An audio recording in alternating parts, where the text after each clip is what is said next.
investigador destacado, el doctor David Abdón Galeano Olivera. Es uno de los lingüistas más destacados actualmente, presidente del Ateneo de Lengua y Cultura Guaraní.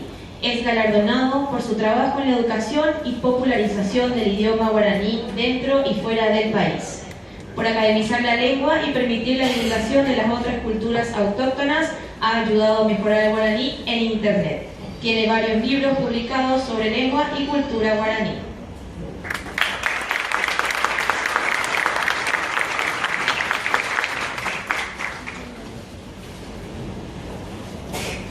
Foto oficial.